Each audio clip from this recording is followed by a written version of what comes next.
તો હલો મિત્રો, બધાને રામ રામ સીતારામ ને બધાને જય માતાજી. સૌથી પહેલાં તો બધા કેમ છો મિત્રો? તમે બધા મજામાં તો હોય છો? તો જો આજે અમારે તડકામાં એવું કામ આવી ગયું છે એટલે તડકામાં બેહવું પડે છે. જો તડકો 108 ડિગ્રી તડકો પડે છે તોય શું કરું.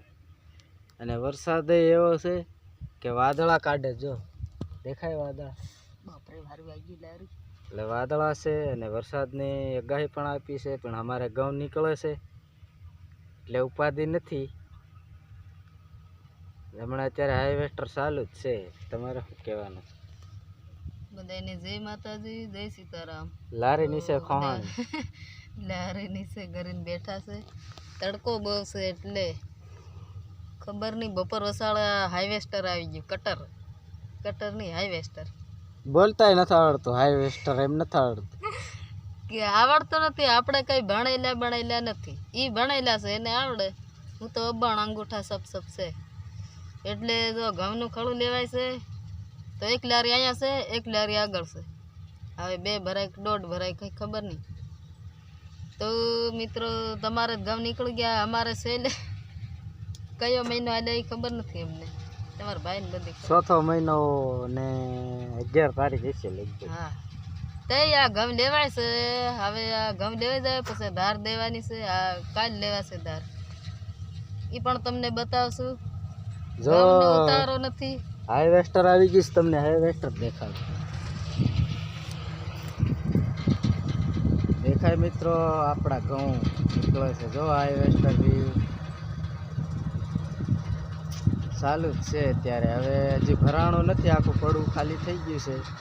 ઘઉંનું ખાલી થવા આવ્યું, પણ હજી કાંઈ ભરાણી નહીં કોઠી. એટલે 2 લારી ભરાય કે 1 ભરાય.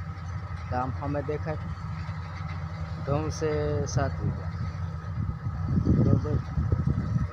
તો મિત્રો, તો દોસ્તો, આપણા બ્લોગમાં તમે બન્યા રહેજો. નવા હોય તો જોડાતા રહેજો, શેર કરજો, લાઈક ફોલો કરતા રહેજો. આપણે હવે દેશમાં જવાના છે. દેશમાં જઈ તમને એવા મસ્તીના બ્લોગ આપણે બનાવશું. આવું કંઈક નવું લાવશું આપણે. પણ તમે અમારા બ્લોગમાં જોડાઈ રહેજો ને લાઈક ફોલો અને જોઈન મેકતા નહીં મિત્રો. ખાસ તમને વિનંતી છે, જોઈન જો હાઈવેસ્ટર જાય છે તો થોડો ઘણો સપોર્ટ કરજો. જો આવા તડકામાં તપીએ છે તો આ એક આગળ લારી છે. જો ત્યાં શેઠ બેઠા જોલા, જો બગલા જેવા દેખાય. અને આ લારી મોટી છે આગળ રહી ને, આ તમને દેખાડું. એ લારી 4 વ્હીલની લારી છે તાજભાઈ. અને આ આપણું છે ટ્રેક્ટર. આ શેઠનું છે. એને છત્રી નથી. છત્રી નખાવાની કેવી? હવે ટાઈમ મળે એટલે નખાવાના છે. દેખાય? આ આપણું ઘરનું ટ્રેક્ટર શેઠનું. તો આમાં આપણે ટેપ નખાવવાની છે અને હુડ કામ બાકી છે અને લારીને હાઇડ્રોલિંગનું બાકી છે. બધું કામ કરાવવા એક દી ગઢડા જાવ છે. દાસભાઈની લારી છે. હવે આવે છે પાછું ઉથલ મારી, પછી એમને દેખાડશું. ત્યાં પાછા તમારી બેન જો કકળીને રફસપી ગયા. પણ શું કરવાનું? તડકો છે, તડકો લાગે ઘરે બેહાય.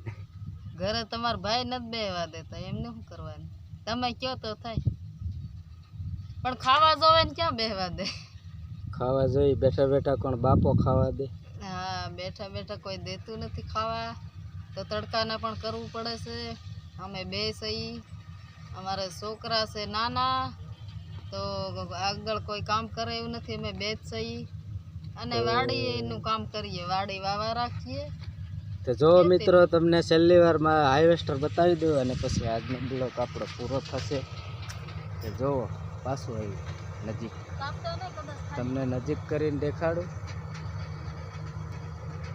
છે. જો આપણા હાઈવેસ્ટર હાલે છે. જો રહી. હવે લગભગ 1-2 ઉતલ છે. નથી જાજુ, લગભગ 1 જ ઉતલ રહ્યો છે. ભૂકા કાઢે હો ભાઈ. અને હાર્વેસ્ટર સારું છે મિત્રો, દેખાતું રહેશે તમને જો.